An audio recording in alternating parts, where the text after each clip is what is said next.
মূৰত জাপি পিনি পথাৰত নামি ভুই ৰোৱা পৰ্বৰ শুভাৰম্ভ বিধায়ক পদ্মৰ।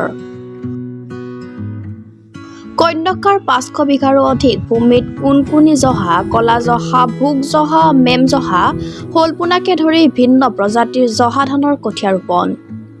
শাওনৰ মেটমৰা পথাৰত এতিয়া যেন ব্যস্ততাৰ অন্ত নাই কৃষকসকলৰ। ব্যতিক্ৰম নহয় জামুগুৰি হাটৰ জীয়া ভৰলী কন্যকা বহুমুখী কৃষি পাম। কন্যকাৰ অধ্যক্ষ বিধায়ক পদ্ম হাজৰিকাই সম্পূৰ্ণ মাংগলিক পৰম্পৰাৰে মূৰত জাপি পিন্ধি পথাৰত নামি প্ৰায় শতাধিক ৰোৱনীৰ সৈতে আজি ভুই ৰোৱা পৰ্বৰ আৰম্ভ কৰে।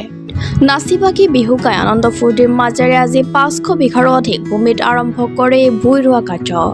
কন্যকাৰে বৃহৎ ভূমিৰাশিত কুনকুনি জহা, কলা জহা, ভোগ জহা, মেম জহা, শলপোনাকে ধৰি ভিন্ন প্ৰজাতিৰ জহা ধান ৰোপণেৰে গ্ৰাম্যাঞ্চলৰ পৰা হেৰাই যোৱা ধানৰ বীজক সংৰক্ষণ কৰাৰ প্ৰয়াস এইদৰে হাতত লয় বিধায়ক পদ্ম হাজৰিকাই।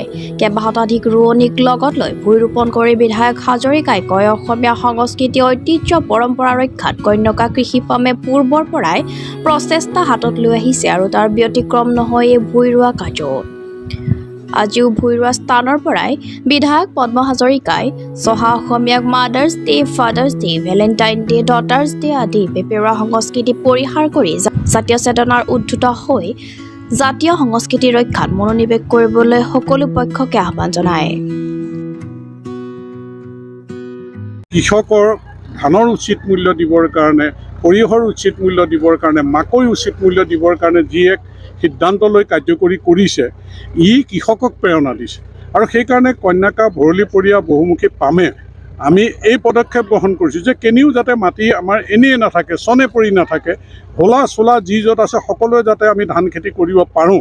তাৰ কাৰণে আমি 200ৰ ওপৰৰ আজি শিপিনীক লৈ পেলাই কেনেধৰণে কৃষকক লৈ পেলাই আমি কঠীয়া উঠাই পেলাই আমাৰ কন্যকা পৰিয়ালে সকলো কামত লাগি গৈছে যে আমি আমাৰ পৰম্পৰাগত ৰীতি নীতি মতে খেতি পথাৰ, এতিয়া আমাৰ ট্ৰেক্টৰেতো হাল বাওঁ, আগৰ গৰু হাল আছিলে, এতিয়া আলি দিয়া মেচিনো আহিছে, খালি ৰোৱনী। গতিকে ৰোৱনীত আমাৰ মানুহে ধান ৰুবলৈ ক'ৰবাত পাহৰি গৈছে। মই নতুন প্ৰজন্মক এইটোৱে আহ্বান জনাইছোঁ যে আমাৰ ঐতিহ্য পৰম্পৰা এইবিলাক আমি ৰক্ষা কৰিব লাগিব। আমাৰ ধান ৰুবলৈ, কাম কৰিবলৈ লাজ পোৱা পৰিৱেশ থাকিব নালাগিব।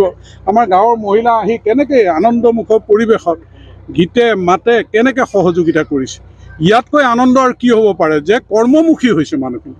কৰ্মমুখী কৰাৰ উদ্দেশ্য আমাৰ পথাৰ আৰু বজাৰ দখল কৰাই ভৰলীপৰীয়া কন্যকা বহুমুখী পামৰ উদ্দেশ্য যে কৰ্ম সংস্কৃতিৰ যাত্ৰাটো শক্তিশালী কৰি উৎপাদনমুখী আমি পদক্ষেপটো সফল কৰি পেলাই আমি যাতে বজাৰ দখল কৰিব পাৰোঁ, গ্ৰাম্য অৰ্থনীতি টনকিয়াল কৰিব পাৰোঁ, তাৰ কাৰণে আমাৰ অঞ্চলত আমি বোকাই পানীয়ে মাটিৰ লগত মিলি যাবলৈ ওলাইছোঁ। আৰু ভৰলীপৰীয়া কন্যকা বহুমুখী পামে এই গ্ৰাম্য অৰ্থনীতি টনকিয়াল কৰিবৰ কাৰণে মাছ, মাংস, গাখীৰ উৎপাদনৰ উপৰিও কৃষি কৰ্মৰ জৰিয়তে আমি যিখিনি কৰিব পাৰোঁ তাৰ কাৰণে আমি আগবাঢ়িছোঁ। কন্যাকাত উৎপাদিত হোৱা কুনকুনি জহা ইতিমধ্যে সমাদৰ লাভ কৰিছে, সেয়া ধান প্ৰজাতিৰ ধান।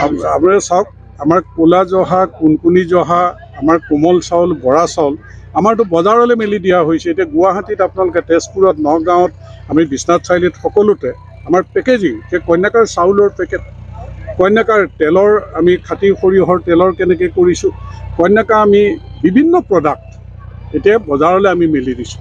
আৰু কিমান ল'ৰা ছোৱালী আমি আচলতে তাতে জড়িত কৰিবলৈ সক্ষম হৈছোঁ যে স্বনিৰ্ভৰশীলৰ যিটো যাত্ৰা, আমি ল'ৰা ছোৱালী যাতে বহিৰাজ্যত গৈ হাবু দাবু খাব নালাগে, আমাৰ মাটিত পৰিয়ালৰ লগত থাকি যাতে পেটৰ ভাত মোকলাব পাৰে, তাৰ লক্ষ্যৰে আমি আগবাঢ়িছোঁ। গতিকে আমি ৰাইজৰ আশীৰ্বাদ বিচাৰিছোঁ আৰু আপোনালোকৰ ইতিবাচক প্ৰচাৰে আমাক যথেষ্ট সাহস আৰু প্ৰেৰণা দিছে যে সংবাদ মাধ্যমেও যিখিনি ইতিবাচক প্ৰচাৰ কৰিছে যে কন্যাকা পৰিয়ালে আমি ইয়াৰ পৰা ইনস্পায়াৰ হৈছোঁ যে আমি আৰু কাম কৰিবৰ কাৰণে, আৰু মানুহ সংগঠিত কৰিবৰ কাৰণে আচলতে আমি সাহস পাইছোঁ।